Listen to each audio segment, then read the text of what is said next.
विश्वविद्यालय में जो युवा पढ़ने के लिए आता है, अभी देखा जाए कि 2025-26 का सत्र लगभग 7 जुलाई से ट्रेनिंग शुरू होने जा रहा है। ऐसे में छात्रों के लिए क्या आपके यहाँ सुविधाएँ हैं?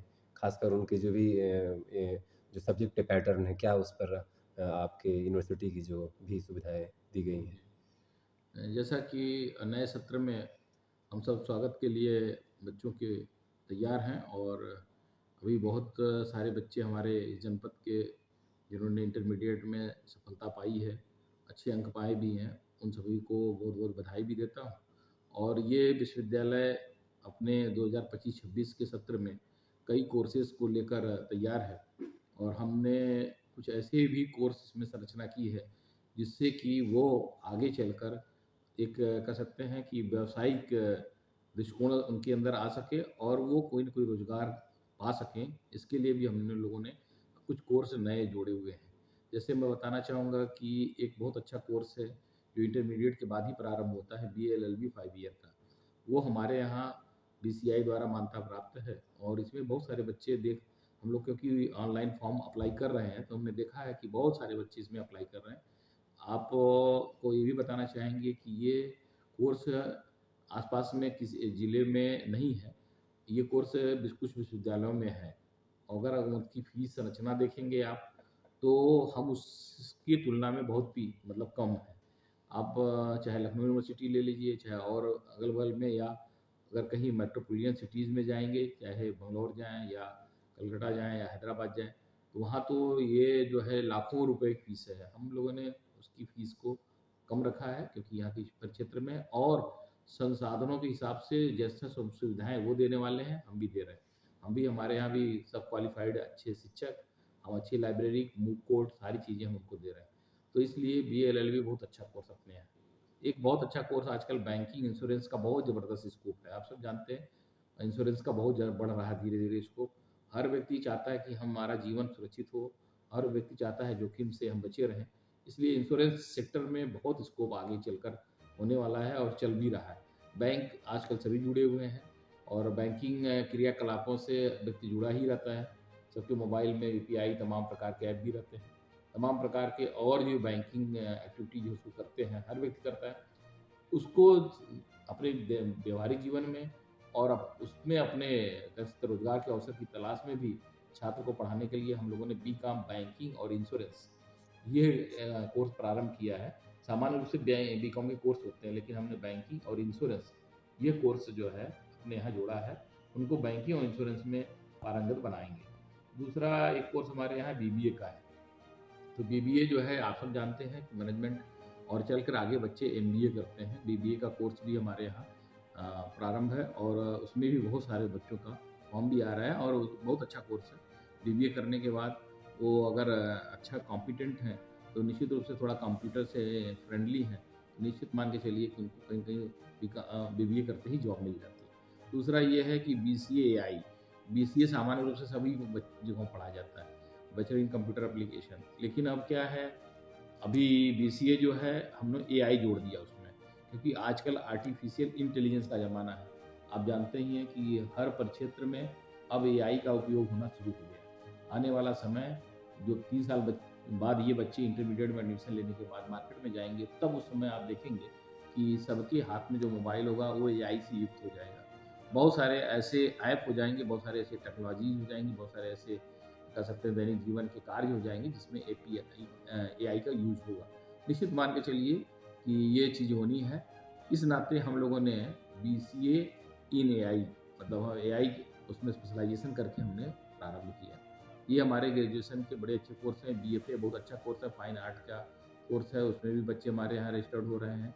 और जैसा कि इस क्षेत्र का कृषि का स्वभाव है, तो कृषि का स्वभाव होने के नाते हम लोगों ने बीएससी एजी यहाँ हम लोगों ने अपने कैंपस में प्रारंभ किया हुआ है, पिछले सालों से चल रहा है। तो वो भी हमारे लिए इंटरमीडिएट के बच्चों के लिए एडमिशन का एक स्कोप देता है। इस प्रकार से ये सारे कोर्स हमारे लिए बहुत सारे कोर्स ऐसे जो हैं, जो व्यावसायिक दृष्टिकोण से भी महत्वपूर्ण हैं। हमने विश्वविद्यालय में इस सत्र में प्रारंभ भी किया है और पहले से भी चल रहा है। हॉर्टिकल्चर की बात की जाए तो जैसे कि आज के परिवेश में जैसे मधुमक्खी पालन हो गया या फिर हुँ, दूसरे सब्जेक्ट की बात करें, पीएचडी की बात करें जो काफ़ी क युवाओं की प पहली पसंद बन रही हैं। हुँ। तो ऐसे में इन दोनों अब जैसे आपको बताना चाहेंगे कि हमारे यहाँ कुल पिछले वर्ष में हम लोगों ने 29 विषयों में पीएचडी की प्रवेश परीक्षा कराई थी और उसमें बच्चों ने रजिस्टर्ड हुए थे। उनकी प्री पीएचडी कोर्स भी पूरा हो गया, उनके रिजल्ट भी आ गए। 210 बच्चे पिछले सत्र में रजिस्टर्ड हुए थे। इस सत्र के लिए फॉर्म अभी हम लोग उसको निकालने जा रहे हैं। पुनः 29 विषयों में हम जो है अपने यहाँ पीएचडी की प्रवेश परीक्षा शीघ्र संपन्न कराने वाले हैं। उसमें भी जो जेआरएफ क्वालिफाइड है, नेट जेआरएफ हैं, उनको हम छूट भी देने वाले हैं। तो ये हम अभी योजना कर लिए हैं, आने वाले हफ्ते 10 दिन के अंदर उसका भी जो है विज्ञापन आ जाएगा। पीएचडी समारोह जैसे आप कह रहे थे हार्टिकल्चर, तो हमारे यहाँ एमएससी हार्टिकल्चर और एग्रोनॉमी, और इस साल हमने और भी जोड़ा है, वो है डेयरी साइंस, जिसको डेयरी टेक्नोलॉजी आजकल नाम में बोलते हैं। तो डेयरी डेयरी टेक्नोलॉजी फिर जुड़ी आप जी, विश्वविद्यालय से। जी, जी। तो ये नया एक कोर्स हमने इस साल से इंट्रोड्यूस किया है। हॉर्टिकल्चर हमारे यहाँ एमएससी हॉर्टिकल्चर और एमएससी एग्रोनॉमी चलती थी, और इस साल हमने animal husbandry and dairy technology ऐसा करके एक कोर्स जोड़ा है।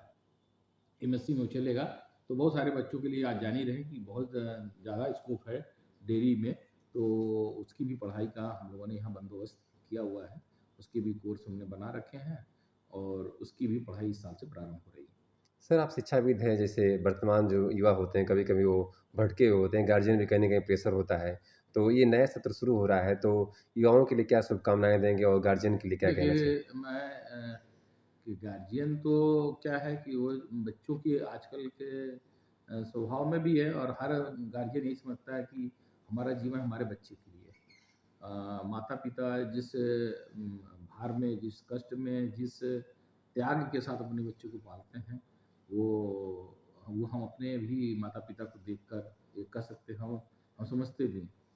माता-पिता का ये रहता है कि हमारा बच्चा एक अच्छा नागरिक भी बने और अच्छा रोज़गार पा सके, अच्छे जनक तरीके से जीवन जी सके। तो इन सब की बातों के लिए बच्चों को वो जहाँ चाहता है अच्छी जगहों पर प्रवेश कराना चाहता है। परंतु उसकी बाध्यता और उसकी मर्यादा कुछ हो जाती है। बाध्यता ये हो जाती है कि संसाधन कम है। दूसरी बाध्यता मर्यादा ये हो जाती है, वो थोड़ा-सा अभी अपना समाज थोड़ा संकुचित समाज है, तो बेटियों को बहुत दूर तक नहीं भेजना चाहता है। जी। तो इस नाते वो बेटियों को पास के ही किसी विद्यालय में एडमिशन कराने के लिए चाहता है। तो उस नाते उस दृष्टिकोण से हम कहें तो हमारा विश्वविद्यालय बलिया जनपद के लिए एक प्रकार से बहुत बड़ी उपलब्धि भी है। कारण ये है कि बलिया के बेटियाँ जो दूर जा नहीं जा पा रही थीं, या जिनके गार्जियन इस नाते हिचक जा रहे थे कि अच्छे कोर्स में भी नहीं एडमिशन करा रहे थे क्योंकि वो दूर है। लेकिन हमने उनको ये सुविधाएँ दे रखी हैं कि वो हमारे यहाँ आगे आएँ। एक सबसे बड़ा ये है, दूसरा ये है कि गार्जियन जब चाहता है, लेकिन दूसरी तरफ मैं बच्चों से भी कहूँगा कि कहीं कोई भी संस्थान खराब नहीं होते। आप किसी भी ग्रेड का विद्यालय उठा लीजिए, वो आजकल होता है कि ए डबल प्लस है, ग्रेड वाले हैं ये। देखिए वहाँ पर कुल मिलाकर बच्चे को ही मेहनत करनी है। शिक्षक हर जगह क्वालिफ़ाइड है, अवेलेबल है, हर जगह संसाधन है, वातावरण का प्रभाव पड़ता है।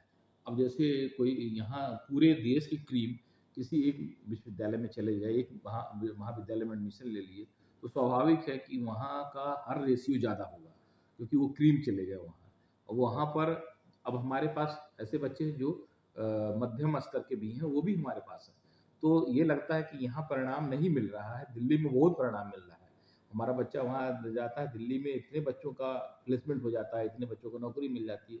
बलिया के विश्वविद्यालय में रहेगा तो नहीं मिलती है, ये धारणा मन से निकाल देना चाहिए, क्योंकि बच्चों की क्षमता के कारण से उनको मिल रही है। वहाँ सुविधाएँ उतनी ही हैं, लेकिन बच्चे वहाँ अच्छे गए हैं और मेहनत कर रहे हैं। वहाँ के लोगों ने वातावरण ऐसा उपलब्ध कराया, तो हम अपने यहाँ वातावरण उपलब्ध करा लें, लेकिन हमारे पास मध्यम श्रेणी के बच्चे हैं, उनको हम ये कहेंगे कि वो बच्चे ये इस बात से कभी भी दुखी या भयभीत ना हो कि यहाँ सुविधाएँ नहीं हैं, सुविधाएँ हैं। हाँ, उनको धैर्य और मेहनत के साथ पढ़ना पड़ेगा, और यहाँ से भी वो उतनी ही ऊँची उड़ान भर सकते हैं, जितना वो बंगलौर, दिल्ली और कलकत्ता में रह के भर सकते हैं। तो निश्चित रूप से ये मान के चलिए कि ऐसा नहीं है, बच्चे की मेहनत और हम सबों के द्वारा प्रदत्त जो है वातावरण, उनके जीवन के लिए महत्वपूर्ण है। इसलिए मैं जो नए बच्चे हैं, जहाँ भी प्रवेश ले रहे हैं, हम तो चाहेंगे कि वो हमारे विश्वविद्यालय में आएँ, लेकिन अगर जहाँ भी प्रवेश ले रहे हैं, मैं उनको शुभकामना भी देता हूँ और उनसे केवल यही आग्रह करता हूँ कि नियमित पढ़ाई और धैर्य के साथ खूब मेहनत करेंगे, तो निश्चित रूप से वो जो लक्ष्य चाहते हैं, वो प्राप्त करेंगे।